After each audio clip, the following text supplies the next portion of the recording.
Así inicia Es Noticia en profundidad. Qué placer acompañarles. Soy Tatiana Pérez y les saludo desde nuestra sede central en Caracas, en Venezuela. A partir de este momento, en la próxima hora, tenemos 3 temas que son noticia. Aquí están en titulares. Es noticia Argentina.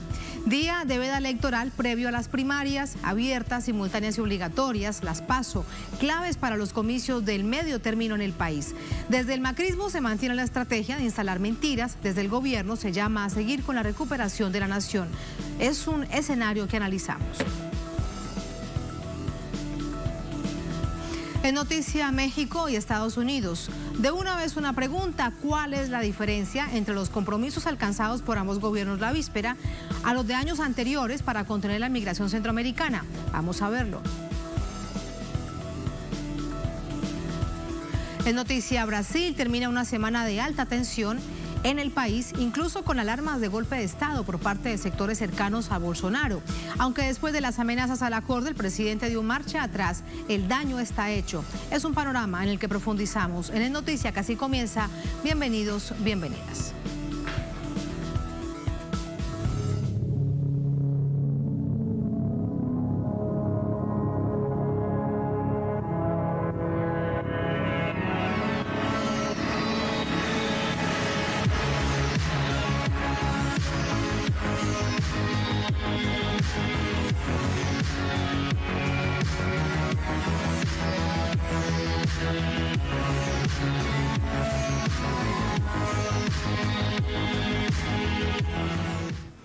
En noticia Argentina, el próximo domingo se votará en las primarias abiertas, simultáneas, obligatorias, mientras transcurre la veda electoral. Desde Buenos Aires, nuestro corresponsal Oscar Orquera con los detalles. La alianza oficialista en este país suramericano ha tenido grandes cargas económicas y sociales dejadas por la presidencia del macrismo. Es por ello de gran importancia para este sector conseguir resultados favorables este 12 de septiembre. Estas legislativas son estratégicas porque se juega la posibilidad de que el oficialismo del Frente de Todos, la fuerza del gobierno de Alberto Fernández y Cristina Fernández de Kirchner, pueda contar con una mayoría propia o por lo menos mejorar su correlación de fuerzas dentro del Congreso de la Nación, que fue una de las dificultades con las que contó en estos 2 años para poder llevar adelante su programa de gobierno y sancionar algunas leyes estratégicas, como por ejemplo la reforma de la justicia, que está postergada por no contar con la cantidad de diputados suficientes para aprobar esa ley. Pandemia mediante, la presidencia de Alberto Fernández y Cristina Fernández de Kirchner han tenido que encarar negociaciones con el Fondo Monetario Internacional, que rompiendo sus propias normativas de crédito y a pedido de Macri han endeudado brutalmente a la Argentina. A pesar de estas dificultades y de estas adversidades, el Frente de Todos ha logrado componer una unidad política y se abre la perspectiva de retomar su programa de gobierno, por el cual fue votado, que en gran medida no pudo ser implementado producto de las restricciones de la pandemia, de las restricciones propias de la crisis económica y también de las dificultades para sacar adelante leyes en un Congreso donde no tenía mayorías. Por parte de la oposición, la oferta electoral está asignada por la disputa al interior del espacio opositor, con un cierto grado de desorden, donde está cuestionada la figura de Mauricio Macri como único liderazgo de esa oposición. Surgen nuevos liderazgos por parte del radicalismo. Los buenos resultados de la vacunación contra la COVID-19, pese a las críticas, muchas infundadas desde parte de la oposición, la justicia electoral da todas las garantías y seguridades para este acto democrático. La Cámara Nacional Electoral, luego de haber estudiado las distintas elecciones que se llevaron a cabo en el mundo, en la región e incluso en la República Argentina a nivel provincial, llegó a la conclusión de aumentar en un 25% la cantidad de locales de votación en todo el país para poder poner menos cantidad de mesas por local de votación. De esa manera generar espacios amplios, buena aireación, que es lo que hoy por hoy las investigaciones médicas están propiciando para evitar la propagación del virus. Y bueno, de esta manera es muy importante que todos los ciudadanos argentinos se busquen, por supuesto, en el padrón para tener plena certeza de dónde deben ir a votar. Se puede votar desde los 16 años en adelante en un padrón de más de 34 millones de electores y 100.000 mesas habilitadas. Como medidas propias para todos los electores tenemos el uso obligatorio del tapabocas, salvo cuando el presidente de mesa nos pida descubrirnos la cara para poder identificarnos de acuerdo a foto de padrón o foto del documento nacional de identidad. Luego, el uso de sanitizante de manos cada vez que sea requerido. Vamos a tener un facilitador sanitario, es aquel miembro del comando electoral que va a tener como única misión la de velar por la seguridad sanitaria del local, de los electores y de las autoridades de mesa. Va a ser el que va a establecer el aforo del local de votación. La difusión de los primeros resultados de esta votación están previstos a partir de las 23 horas local.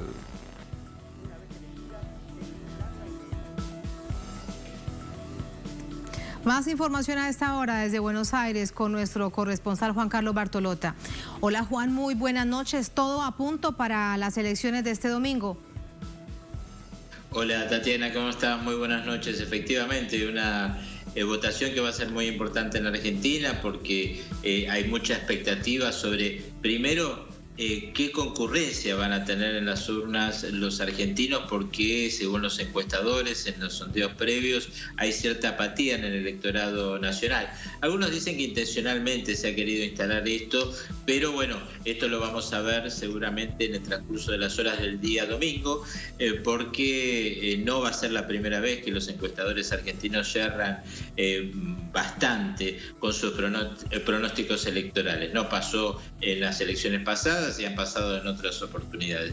Pero escuchaba recién algunos datos estadísticos que nos facilitaba justamente nuestro compañero Oscar, hablando de estas más de 100.000 mesas que hay en todo el país.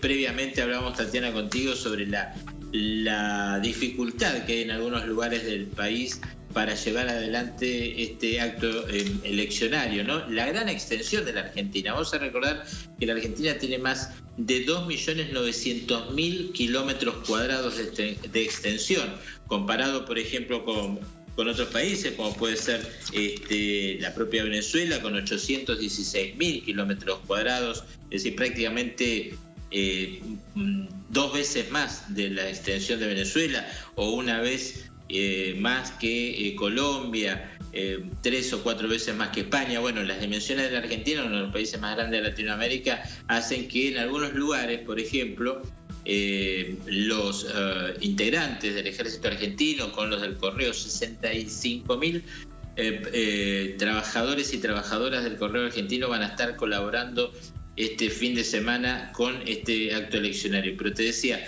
en algunos lugares hay que llegar a lomo de burro, por ejemplo en la provincia de Jujuy o en el Valle de Calamuchita, donde hay poblados muy chiquitos en los cerros, en zonas de sierras, no es una zona precordillerana en la provincia de Córdoba, la zona de Calamuchita, y allí hay parajes donde tiene que llegar igualmente el derecho de cada uno de los argentinos en cualquier lugar del país para que puedan votar, y para eso colabora la gente del ejército, de gendarmería en algunos casos, del correo y la propia gente del lugar, ¿no?, que está presta para llevar adelante esta elección.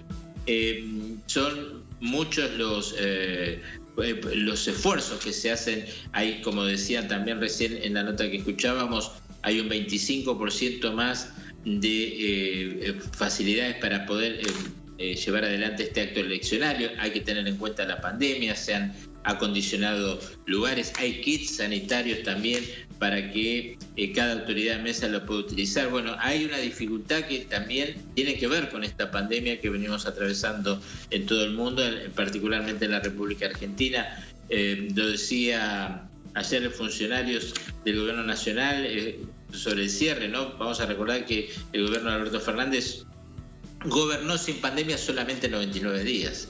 Entonces, toda esta complejidad que se le suma a un acto eleccionario con 34 millones de votantes, más de 100.000 urnas distribuidas en 17.000 centros de votación de la República Argentina, bueno, a eso, todo eso hay que sumarle los cuidados por esta pandemia, Tatiana. Sin duda, es un desafío por la pandemia, pero también muy interesante todos estos datos que nos entregas en términos de democracia, ir hasta el último rincón de la nación donde hay votantes, eso es democracia. Gracias, Juan, muy buenas noches.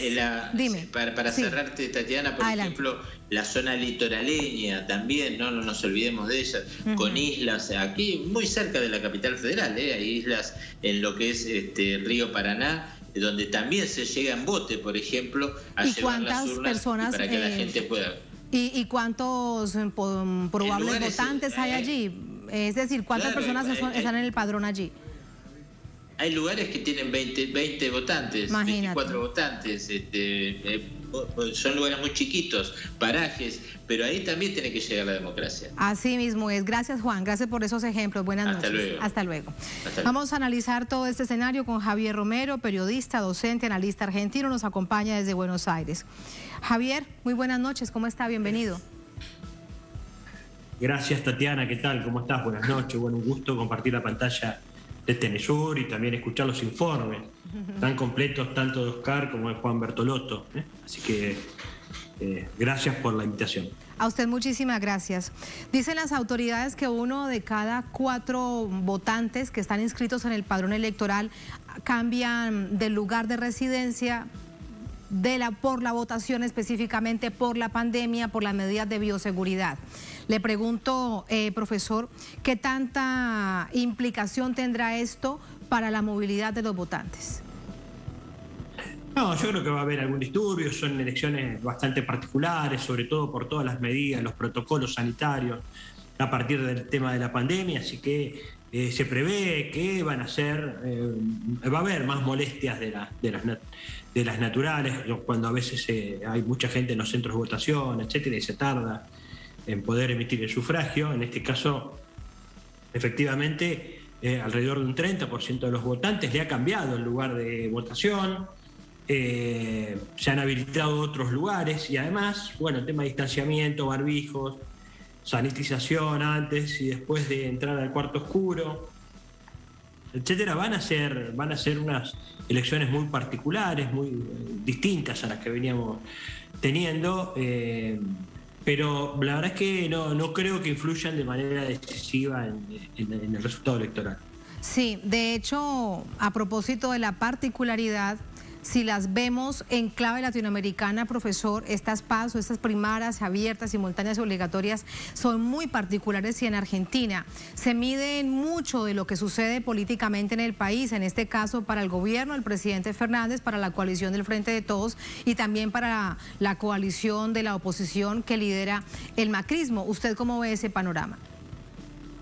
Sí, yo lo que creo es que lo que se va consolidando en la Argentina y se va viendo elección tras elección es que se han conformado, sobre todo a partir de la última elección y la decisión de Cristina Fernández de Kirchner de conformar un frente lo más amplio posible dentro de las fuerzas nacionales y populares, agruparlas, y que eso permitió el triunfo sobre el macrismo. Me parece que lo que se va conformando en la Argentina, y es algo que me parece que se replica en la región, es la creación de 2 bloques, uno más nacional popular, de centro-izquierda, izquierda, que agrupa esas fuerzas, y otro más tirado hacia la derecha, el centro-derecha, derecha, etcétera, más cercano a las posturas, a las necesidades políticas de los Estados Unidos, ¿no? Eso me parece que es lo que está en juego en la Argentina este domingo, y me parece que es lo que se está conformando, lo que está pasando en general en la región, ¿no? Hay un marcado interés de parte de los Estados Unidos de poder dominar, marcar agenda, marcar políticas en América Latina, y hay pueblos que se rebelan y que marcan otras posturas. Me parece que es lo que expresó la Argentina después de la desastrosa experiencia con Mauricio Macri a la cabeza del gobierno, que endeudó al país con el Fondo Monetario, tomó la deuda más grande de la historia del Fondo Monetario. La tomó Argentina. Y también es una deuda que debemos pagar durante 100 años. O sea, la dificultad en la que puso este gobierno de derecha, Mauricio Macri, a la Argentina, al país. Calculo, profesor, serán como 30 gobiernos como 30 gobiernos, no importa el que sea, pero aproximadamente 30 gobiernos calculando 100 años de deuda para pagarla. Y son nuestros hijos, nuestros nietos, nuestros bisnietos endeudados por una gestión irresponsable que tomó un país andando. Ahora tenemos ese desafío y otra pandemia, ¿no? Decimos acá que una pandemia fue el macrismo, ¿no? Para la economía, para la política, para el trabajo, para la pobreza. Y ahora tenemos esta otra pandemia. Dos dificultades importantes que este domingo se ponen en juego ahí en esta votación y la gente dirá qué le parece si el gobierno de Alberto y de Cristina ha hecho todo lo posible para sacarnos adelante o si eso no alcanza. ¿Quiere decir que será una forma también de medir la gestión del gobierno? Sí, absolutamente. Yo creo que lo que está en juego es eso, ¿no? Es qué políticas el gobierno, lo que la gente va a valorar o no. Que si las políticas del gobierno efectivamente nos sacan de la postración a la que nos sumergió el macrismo, el gobierno neoliberal que tuvimos, o si efectivamente se empezó como los números van indicando, se empieza a recuperar el empleo, el trabajo, la producción, las exportaciones, etcétera, y es el camino. Todo ensombrecido por la pandemia que ha dificultado la vida económica y social de todos los países que sufrieron la pandemia. No es un hecho solamente que pasa en la Argentina. Los medios, los grandes medios, muy ligados al poder, los medios hegemónicos han tratado de hacer creer que en realidad los problemas de la pandemia y los problemas económicos derivados de la pandemia son exclusivamente del gobierno argentino o de la Argentina. No es así, pero bueno, eso es un poco lo que se juega este domingo, Tatiana. Sí, y desde el otro lado, desde la oposición, desde el macrismo, desde Cambiemos, ¿usted cómo valora, por ejemplo, lo que ha dicho en las últimas horas que ha tenido gran repercusión Patricia Bullrich, la exministra de Seguridad? Intentan instalar de nuevo mentiras que de verdad se caen, pero la pregunta es, pues, ¿para quién va ese mensaje y quién les cree? Ella decía que el gobierno argentino ha enviado vacunas a Venezuela, Cuba y a Bolivia. Valga decir que un gobierno puede ser solidario con otros y enviar todas las vacunas que quiera. El asunto es que no es verdad. Claro, acá lo que es verdad es que el gobierno de Macri y Patricia Bullrich en particular lo que hizo fue enviar armas a Bolivia para el golpe de Estado, y un golpe de Estado sangriento que provocó 3 matanzas. Esa es la verdad probada. Hay causas abiertas, hay procesados, ha procesado el embajador argentino en Bolivia. Eso es verdad. Esto que dice Patricia Bullrich no es verdad, porque la verdad es que lo que hizo el gobierno de Alberto Fernández muy bien es tratar de que todos los países de América Latina puedan acceder, ayudó a que todos los países de América Latina de manera solidaria, como han sido nuestros pueblos en historia, como Hugo Chávez ha sido solidario con la Argentina, como Lula ha sido solidario con Argentina, como Argentina ha sido solidaria con Bolivia frente a las dificultades, con México. Nada, tratar de ayudarse frente a una dificultad, a una pandemia con la que estamos viviendo. Eso es lo que siempre se ha hecho y se hizo de cara a la sociedad. La verdad es que si fuera verdad, eso se sabría porque lo hubiera dicho el gobierno, ningún problema en decirlo. Pero lo que pasa es que es mentira, es falso y todo el tiempo. La verdad es que los dirigentes de la oposición se manejan en base a fake news o mentiras, o bulos, como dicen en España,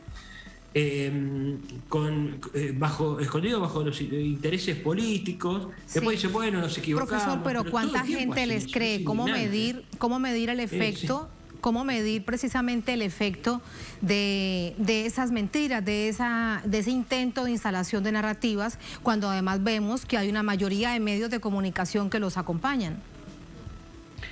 Esa es la gran disputa que tenemos de fondo, la disputa de sentido que se da contra la mentira. Hay un rol muy importante que hace, por ejemplo, en Venezuela, Misión Verdad, cual nosotros seguimos atentamente, y hay así muchas organizaciones y dirigencia social, política, académica, etcétera, que trata de ver cómo revertir esa maquinaria feroz de mentira, de engaño, que están alimentadas indudablemente por usinas que se dedican a eso y que crean trolls, bots, etcétera, que hacen multiplicar esas mentiras por todos lados. Pero bueno, lo único que se puede hacer es eso, es tratar de ir a la lucha por la verdad, es tratar de que haya canales de comunicación como Telesur, que están al servicio de la verdad, al servicio los pueblos, de las naciones. Es por donde podemos dar la batalla nosotros. Pues, bueno, el resto es un poco más difícil, será para un psicólogo, un sociólogo.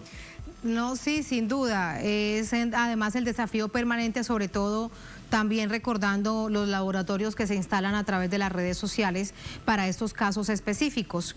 Ahora, vienen las PASO el domingo, se establecen los candidatos después de esas primarias para una elección fundamental que serán las legislativas de noviembre, profesor.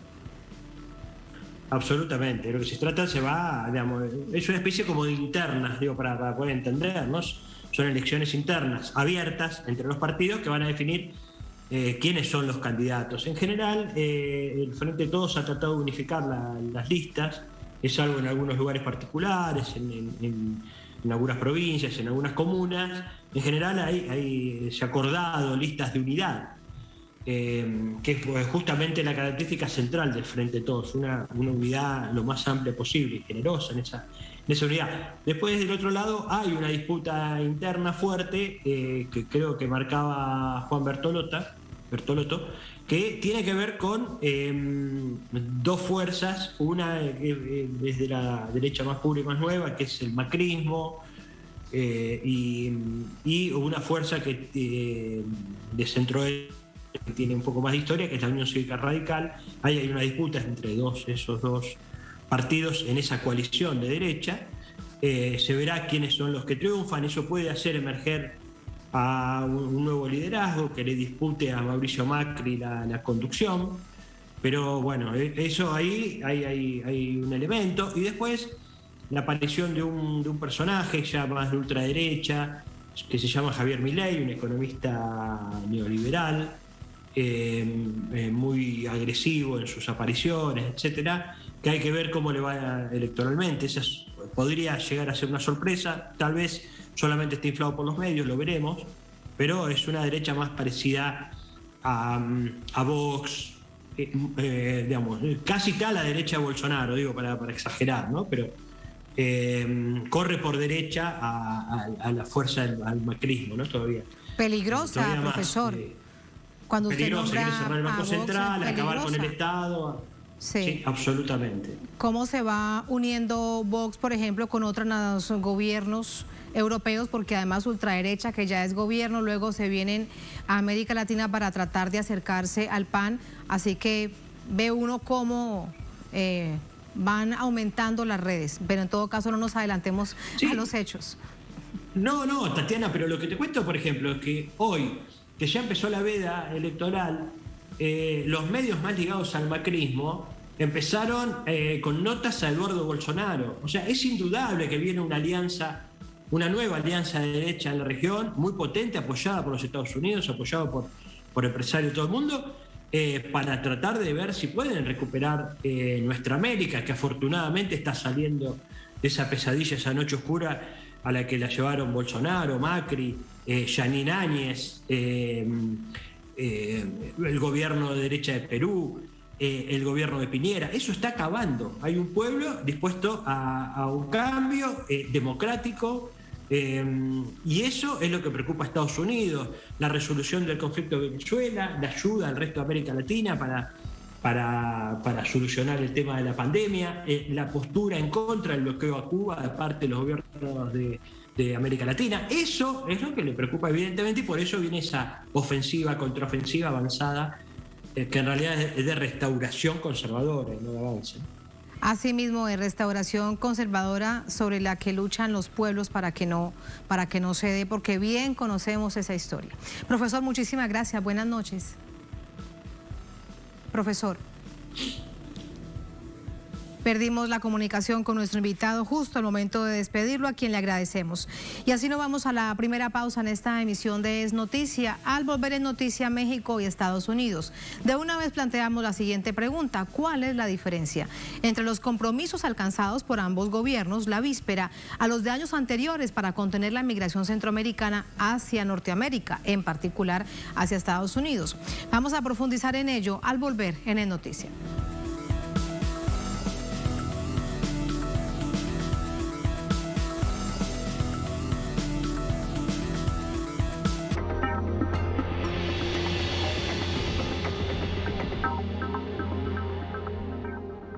En Conviasa sabemos lo importante que es mover tu negocio. Por eso ofrecemos el servicio Conviasa Cargo. Hoy llevamos tu mercancía a más de 16 destinos internacionales. Con personal calificado y la mejor tarifa del mercado, podrás enviar hasta 90 toneladas. Contáctenos por nuestra página web, correo o el número que aparece en pantalla.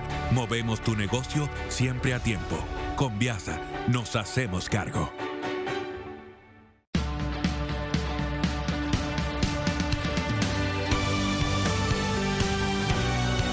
Porque Telesur siempre da más.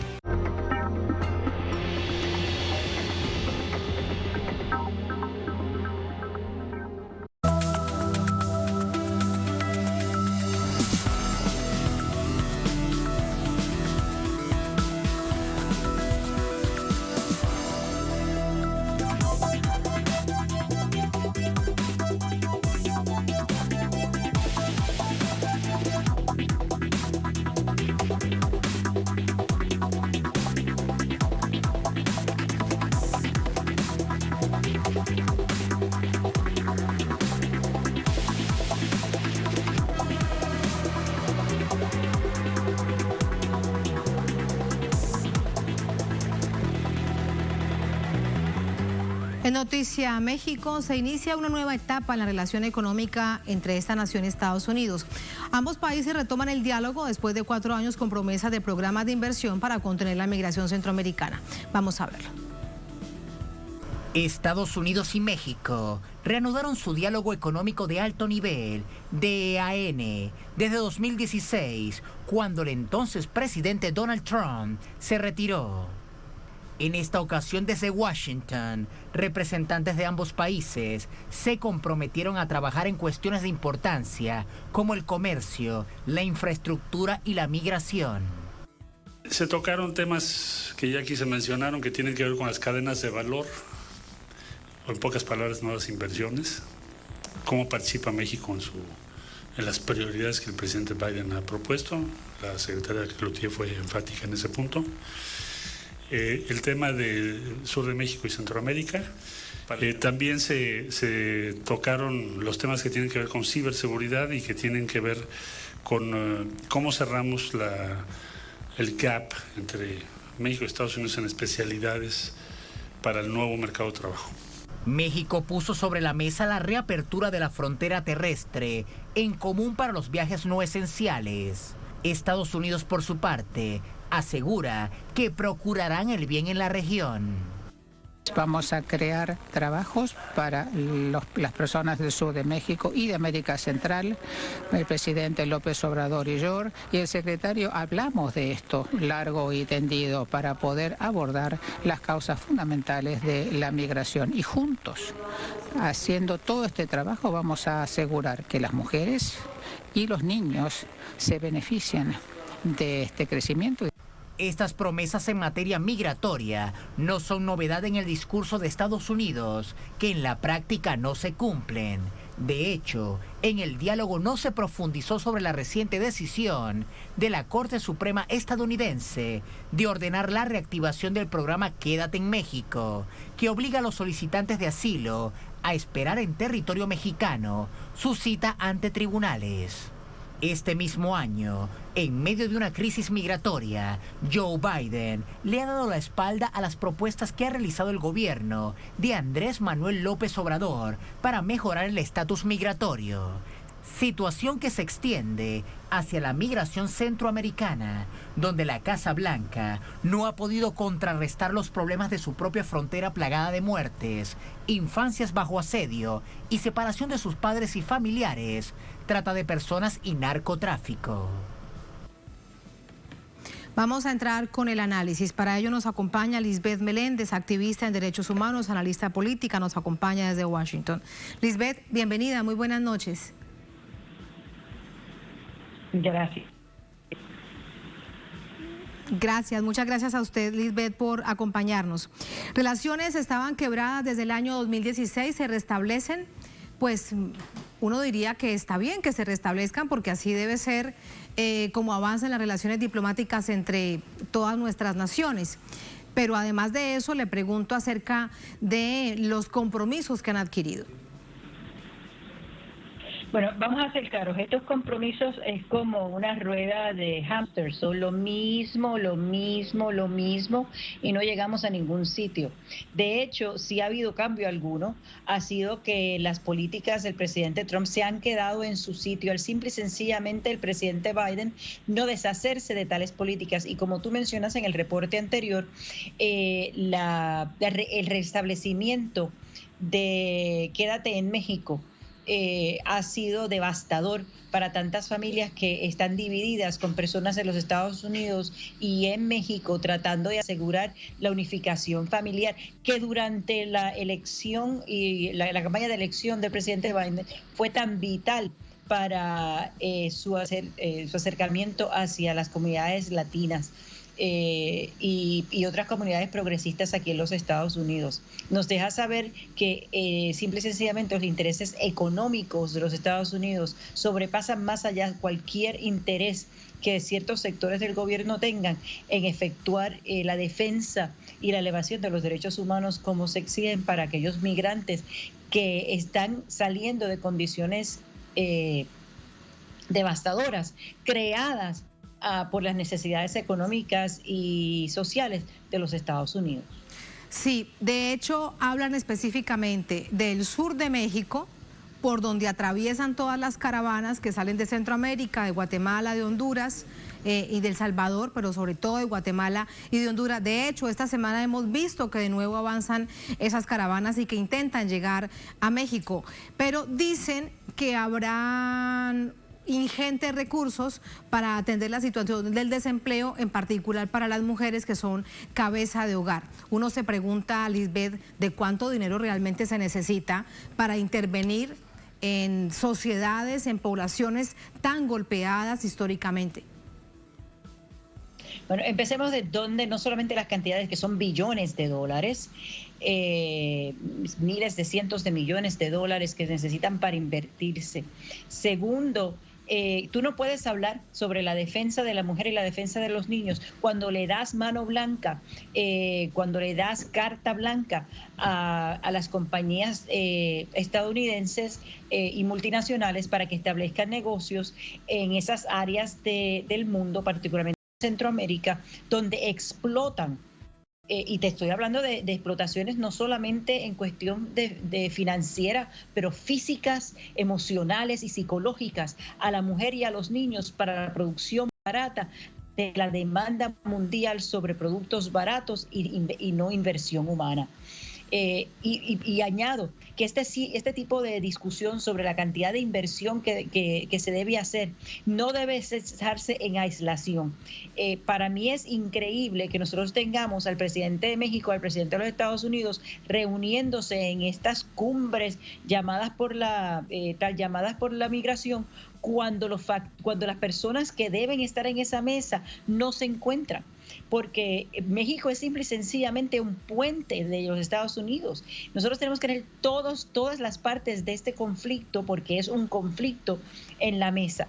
Si tú vas a reunirte con México, ¿dónde está el presidente de El Salvador? ¿Dónde está el presidente de Nicaragua? Y no importa las diferencias políticas y ideológicas que tú tengas, sin esas personas en la mesa para discutir cuál tipo de inversiones nuestros países necesitan para evitar el abuso de la mujer y los niños, nunca vamos a llegar a un lado, porque la discusión no tiene balance. Es simple y sencillamente de un solo lado, que es en los lados más poderosos, México y los Estados Unidos, contra países donde los abusos humanos han sido tales, no solamente por otras personas de esos países, pero por las empresas multinacionales y las oligarquías estadounidenses contra los habitantes de esos países. Claro, ¿crees entonces que esto, como en años anteriores, y así también respondemos la pregunta que planteábamos de hecho en nuestros titulares, es más de lo mismo? ¿Seguirá todo igual? ¿Seguirán entonces las caravanas y el intento de migración de indocumentados para ingresar a Estados Unidos? La diferencia en este caso quizás más marcada, y no es que sea diferente en el sentido de que es nuevo, pero la diferencia más marcada en esta nueva etapa de este viaje conocida en cuanto a conocimiento, pero ¿cómo decirte? No se sabe el valor que se está poniendo en la inversión que los Estados Unidos le están haciendo a la milicia mexicana para las brutalidades que cometen en la frontera sureña de México para evitar el paso de los migrantes hacia los Estados Unidos. Nosotros sabemos que siempre ha habido una colaboración entre los militares de México y los Estados Unidos en cuanto al paro de esas caravanas, particularmente desde la administración de Trump, donde se aumentó ese tipo de colaboración. Pero al parecer, dadas las circunstancias de esos dos gobiernos, de estos dos presidentes que están tratando de salvar sus nombres a nombre de supuestamente el progresismo, cuando en realidad es un neoliberalismo craso, significa que van a aumentar las muertes, que van a aumentar los desaparecidos, que van a aumentar el tipo de violencia que las mujeres y niños reciben en esos viajes, el tipo de heridas y torturas y cicatrices con los cuales estas personas van a recibir, que les durarán el resto de la vida, simple y sencillamente por la avaricia y por la falta de inversión en localidades que tienen productos, en los cuales se debe invertir, y para nosotros simple y sencillamente son minas de dinero, minas de oro sin inversión alguna.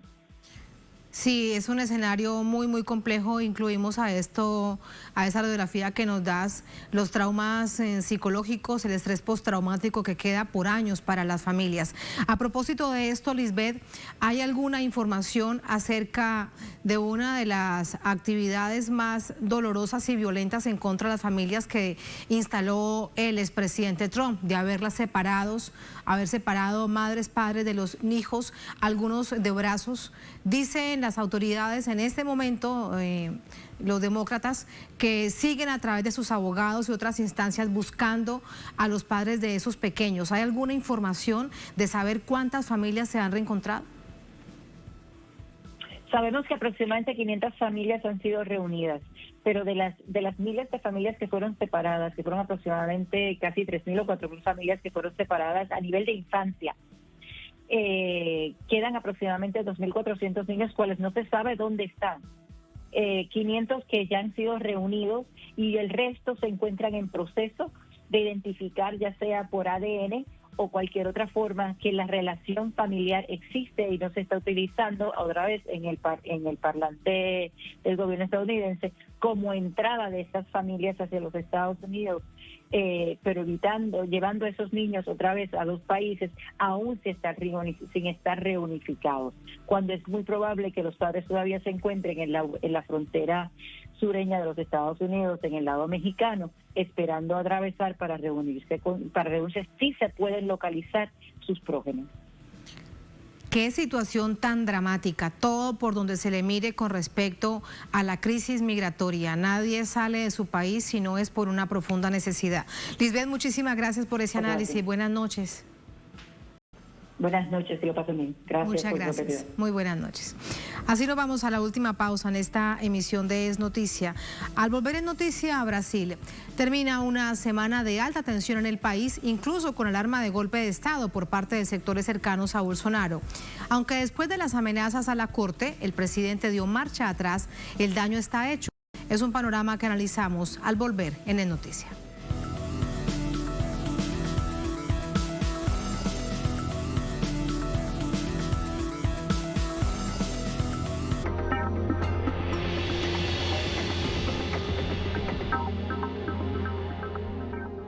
Telesur.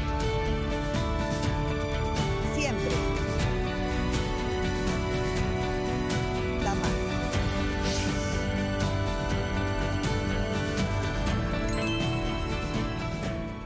Telesur trae a sus pantallas una entrevista especial a Lourdes Quiroga Etienne, doctora en psicoanálisis, presidenta de Psique y Cultura, Asociación Civil.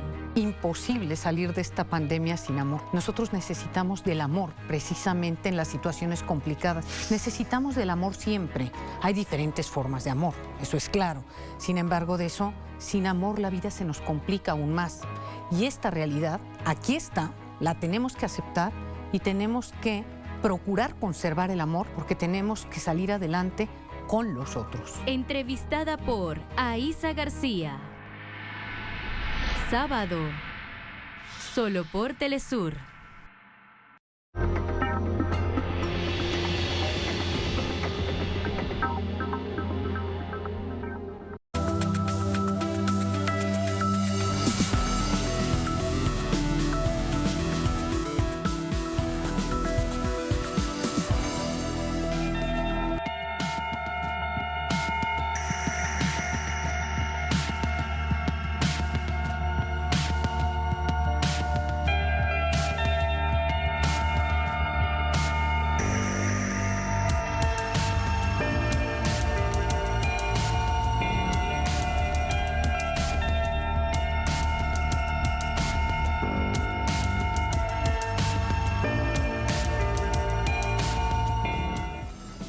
En Noticia Brasil, Bolsonaro versus la justicia. Así ha sido esta semana que termina el gigante suramericano por cuenta de la agresiva retórica del presidente Bolsonaro contra magistrados de la Corte Suprema de Justicia.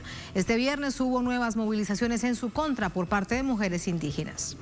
Contra el presidente Jair Bolsonaro hay varias investigaciones abiertas en el Tribunal Supremo por difundir noticias falsas y amenazar la democracia. El jefe de Estado aprovechó una concentración con sus seguidores el Día de la Independencia para amenazar al Alto Tribunal de Justicia. Allí dijo que no aceptará ninguna medida o decisión que provenga de esa institución del Estado. La respuesta fue rápida y contundente.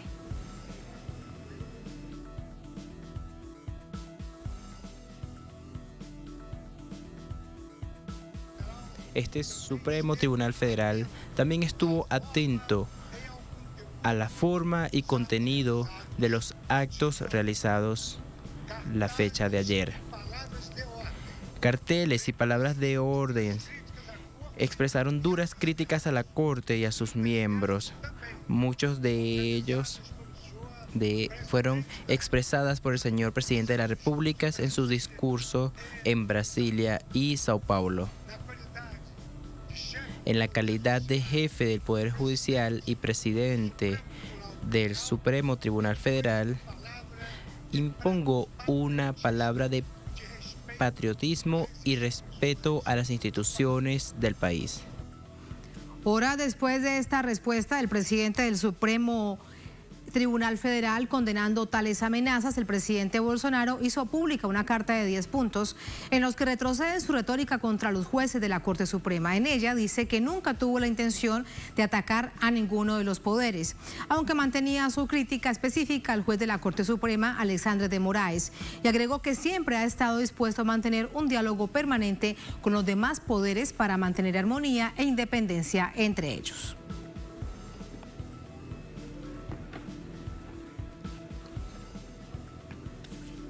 Este es el escenario que de inmediato analizamos con Juárez Tavares, catedrático en Derecho Penal en la Universidad del Estado de Río de Janeiro. Nos acompaña desde Brasil. Profesor, bienvenido, muy buenas noches, ¿cómo está? Buenas noches, muy bien. Muchas gracias por participar en su programa. A usted muchísimas gracias por acompañarnos.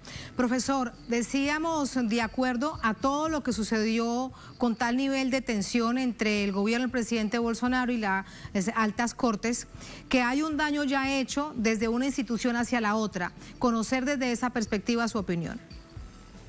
Sí, el presidente Bolsonaro ha hecho ya hace mucho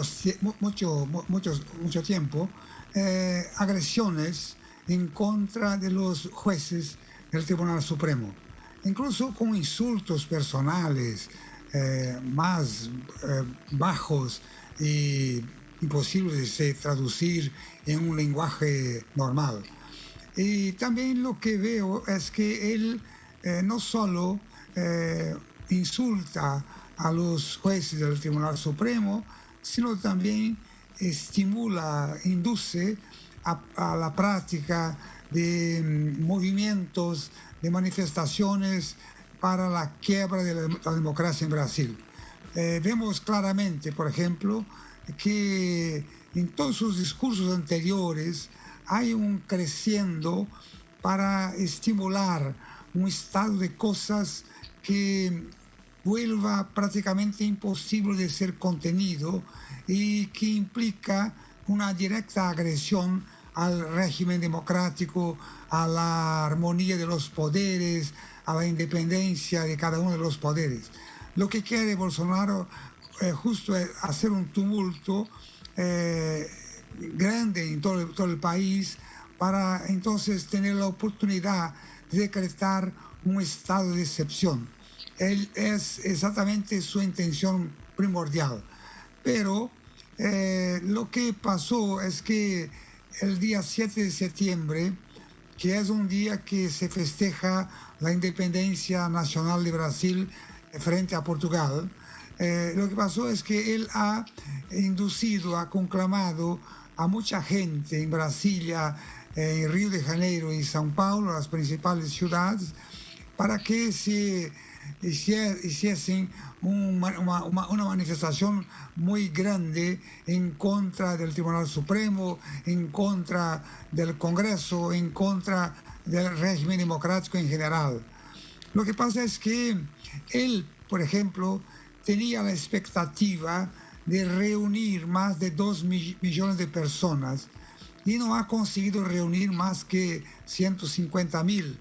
Aunque 150.000 personas sea un número grande, no es un número grande frente a una comparación con la población brasileña. Brasil tiene 220 millones de habitantes, entonces frente a 220 millones de habitantes, 150.000 o 200.000 personas no significan casi nada, menos de 1%, entonces nada prácticamente, y ahí parece que él se ha vuelto un poco preocupado para no mantener ese discurso de agresión y claramente procedió a un retroceso frente a estos discursos. Con esta carta de 10 puntos donde dice que él no quería hacer daño, pero sin embargo de nuevo acusa a uno de los magistrados de la máxima Corte Suprema del país.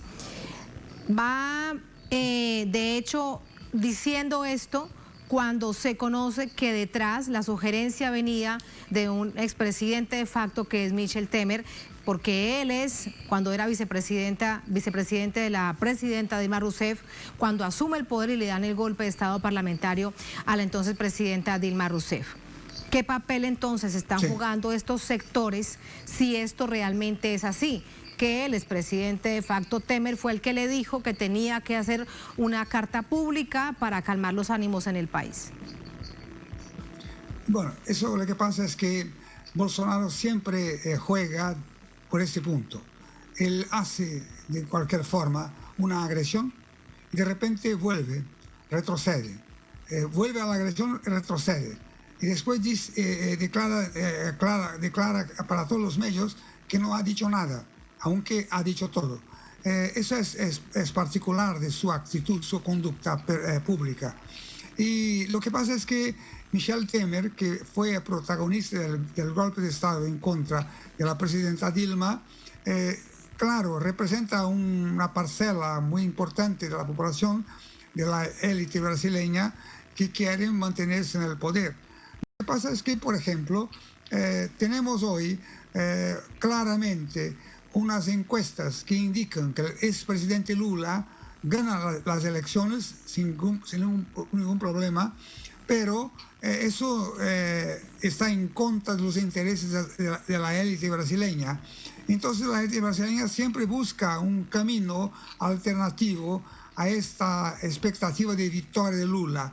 Y claro, el camino alternativo se hace por medio de una que llaman de tercera vía, que sería un candidato neutro que pudiera entonces aspirar a la presidencia de la República.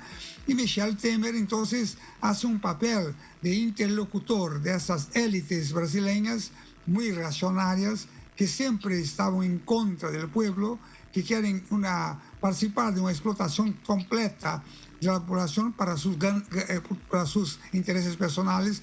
Y entonces Michel Temer fue llamado para articular junto con parlamentarios del llamado centro de parlamentarios, ese centro que es de verdad una burguesía que vive así encastellada en el Parlamento, quiere sacar provechos de esas relaciones con el poder.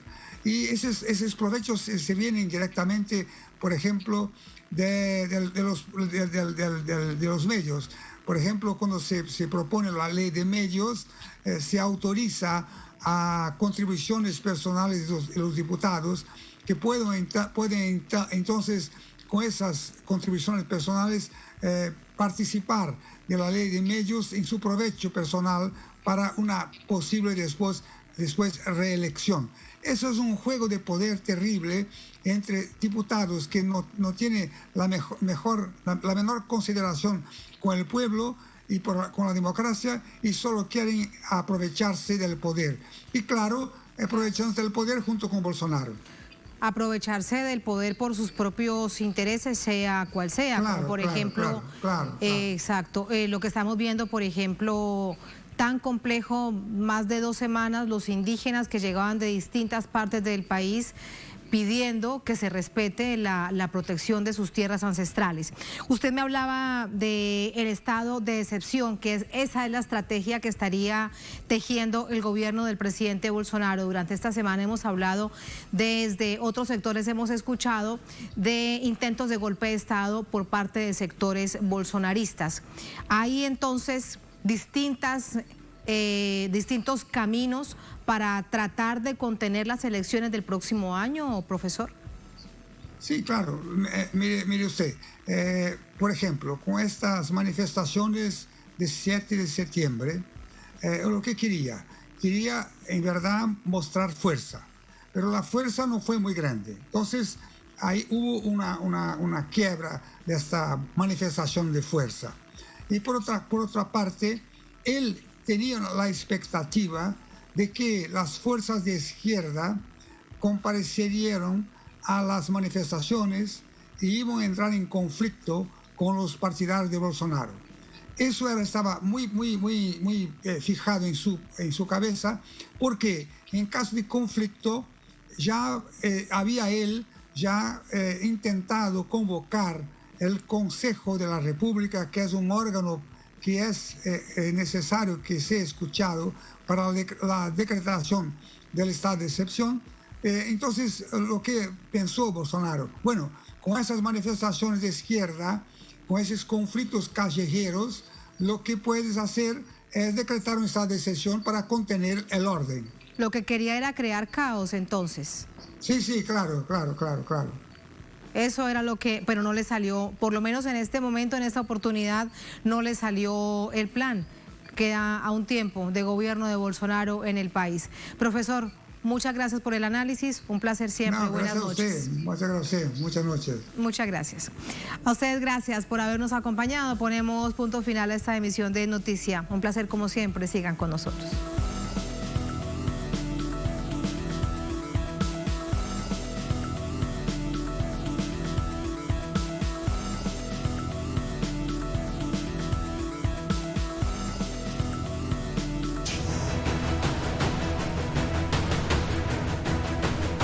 Somos un multimedio de comunicación latinoamericano.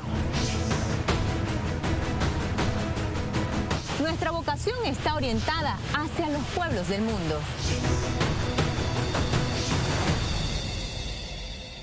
Nuestro compromiso es dar voz a millones de personas que no son escuchadas.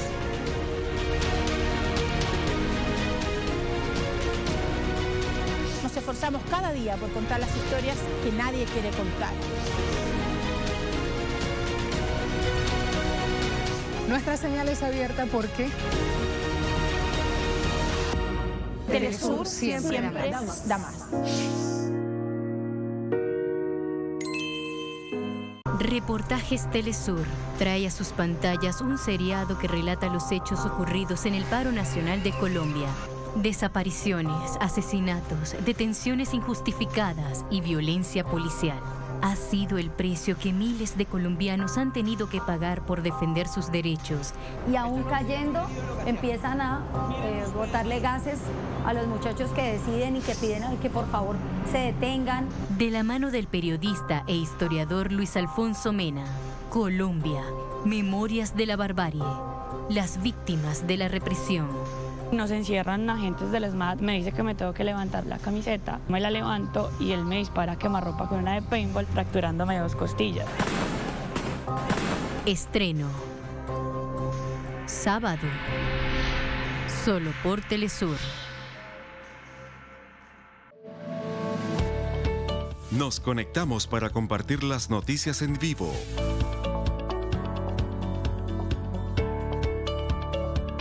Las 24 horas. Los 365 días del año. Síguenos ahora. Telesur siempre da más.